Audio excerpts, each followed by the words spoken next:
Hello, this is Geometry Note 7.6, Similarity Applications using our Desmos file for Activity Builder. So go ahead and do the warm-up. A pizza restaurant sells a 6-inch diameter pizza for $5. How much should it sell a 12-inch diameter pizza for? We have probably already done this in class. If not, just go ahead and answer this question on your paper as best as you can. Okay, when you are done, go ahead and unpause your video. Okay, answer is, I am not going to tell you yet.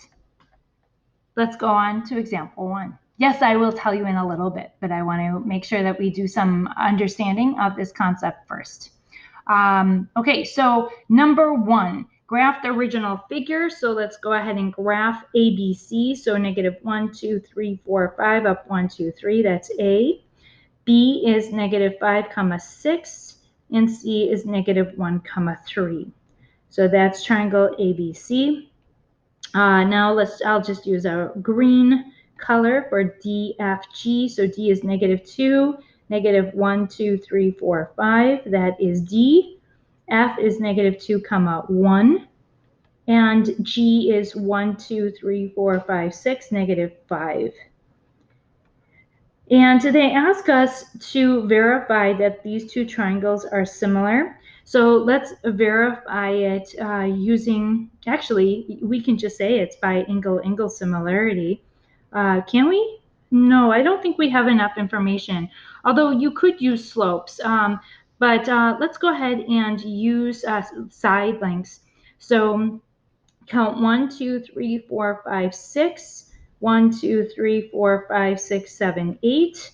And then the other two, we have 1, 2, 3. Did that work? Let's try blue. 3 and 1, 2, 3, 4. So let's not use angle-angle similarity. Let's use side-angle-side similarity. 3 corresponds to 6 and 4 corresponds to 8. So first over second would be 3 is to 6 as 4 is to 8, and both of those have a ratio of 1/2. So yes, this is definitely two triangles that are similar by side angle side. You could also use side side side similarity by using the Pythagorean theorem 3, 4, 5, 6, 8, 10. Okay, so if we're going from small triangle to big triangle, then it is an enlargement. And that ratio of 1/2, we're not going to use 1/2, we're going to use the reciprocal. The scale factor is going from small to big, so we have to multiply by a number bigger than 1.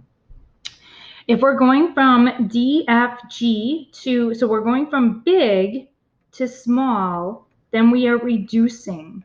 So that ratio has to be, if I'm going from big lengths to small lengths, I have to multiply by a number smaller than 1. So that ratio is 1/2. Now let's look at the areas of these. So I will go ahead and still color code. So we have our area of a triangle is 1/2 base times height. In this small triangle, we have 1/2 times 3 times 4, which is 6. So it's 6 square units. For our big triangle, its still area equals 1/2 base times height. So we have 1/2 times 6 times 8.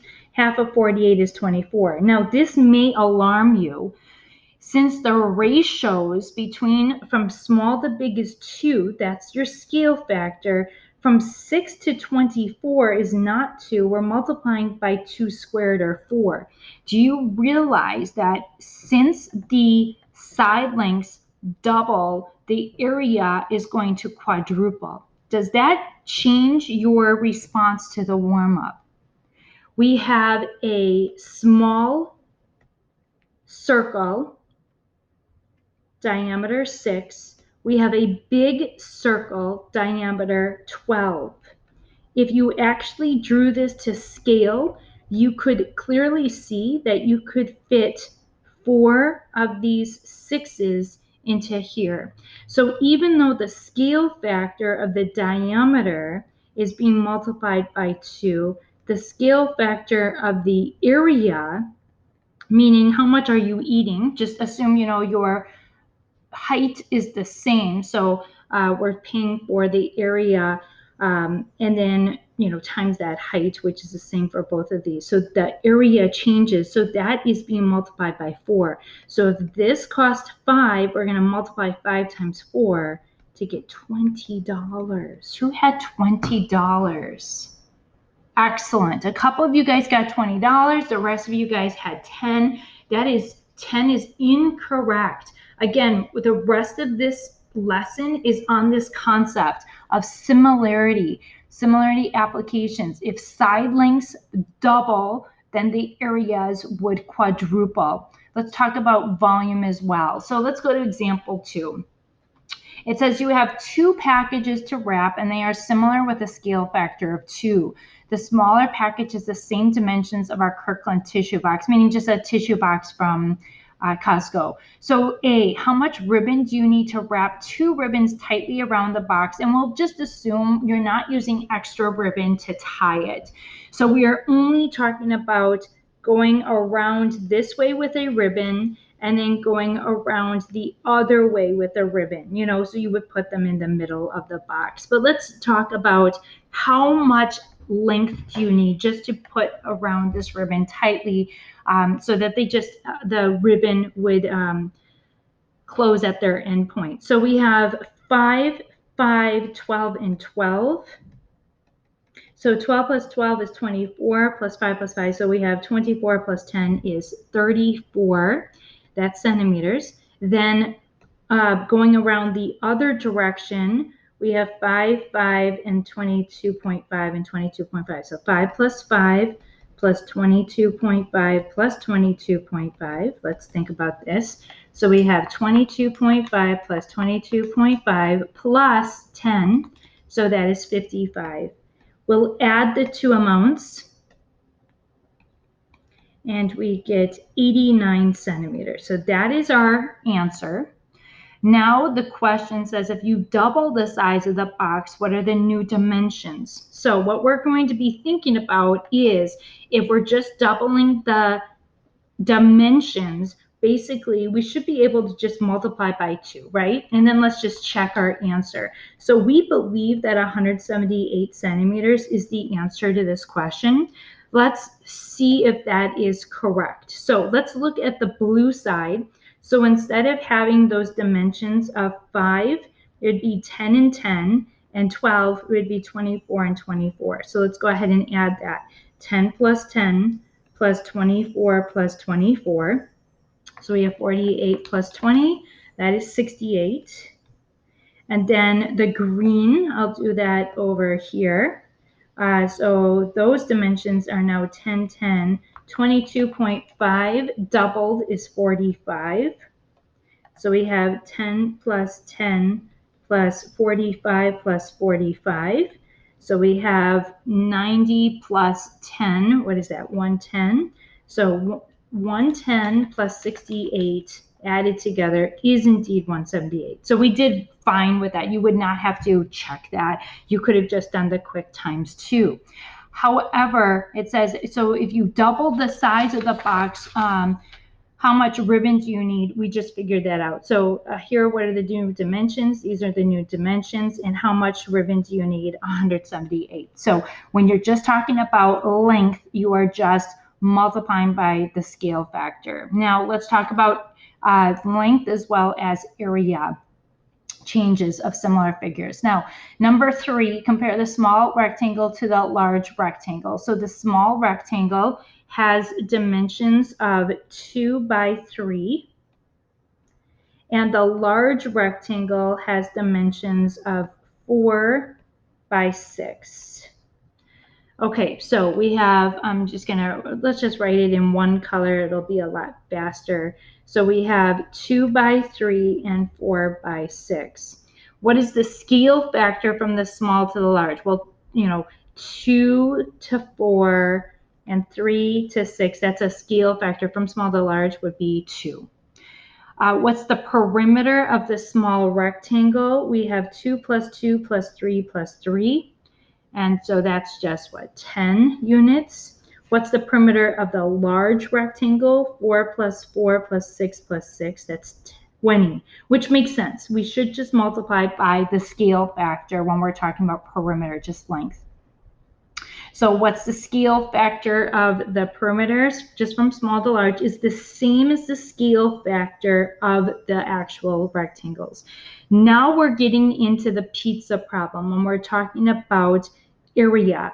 What's the area of the small rectangle? Area of a rectangle is length times width. So instead of thinking about a pizza being circular, let's just think about these as pizzas being rectangular. This is a unit of 6 units squared. The big area would be again length times width, so 4 times 6, and that is 24. So we've been multiplying that by 4. So the scale factor is 4. It is really easy to visualize this with rectangles. Do you see there are 4 greens that fit in the red? There we go. So the scale factor is 2. The scale factor of the perimeters is 2, but the scale factor between the areas is 2 squared, or 4. Let's do one more of these. Compare the small rectangle to the large rectangle. We did this, or you will do it in a Desmos exercise. So again, here's where you're moving, the dimensions, but let's just go to the pagoda. And so the pagoda, we are going to multiply it by 3. So 10 goes to 30, and that original, what is that? 16 goes to 48. Okay, so this is just a picture of what we're doing in the notes. So what are the dimensions of the small and the large rectangle? So what we have is a 10 by 16, and the large rectangle, I'll keep with the red, is times 3, so 30 by 48. What is the scale factor from the small to the large? We're multiplying by 3. What's the perimeter of the small? That would be adding 10 plus 10 plus 16 plus 16. What is that? 52. And what's the perimeter of the large rectangle? I'm just going to make this really easy for ourselves. Let's just multiply it by the scale factor. So 52 times 3 is 156. So what is that scale factor of the perimeters? It's 3. It's the same as the scale factor of the two rectangles. So the scale factor of the two rectangles is 3. So we had a 48 by, 32, by 30, sorry. And the scale factor of the perimeters is 3. So the scale factor of the areas will be 3 squared. Let's verify that. Area of the small rectangle, well, let's do color coding. So we'll do green. Area of this small is length times width. So that's 10 times 16 is 160. And using the formula, area of the large is, we had 30 times 48. Let's see, 30 times 48 is 1,440. Let's see what that scale factor is. In your calculator, put in 1,440 divided by 160. And we do indeed get 9, which is 3 squared. So hopefully you understand this idea of, if the scale factor is some amount, let's call it a ratio of A to B, then the scale factor of the perimeters is that same amount, let's say A over B. And then the scale factor of the areas is A squared to B squared. Now, one last question, what about the scale factor of the volumes? If it's a three-dimensional object, two objects that are three-dimensional, what would be that scale factor of the volumes? It is A cubed to B cubed. It's kind of cool. But anyways, you guys have fun with this lesson. A really important concept, thinking about pizza. So when you guys are buying pizza at a restaurant, if you are doubling, if you see on a menu that you are doubling the diameter, your cost should really quadruple. And if it does not quadruple on the menu, if it's like $10, then the deal of the bigger pizza is amazing. You are getting a really good deal, because probably the people who are making up the prices of the restaurant probably don't understand the mathematical concept.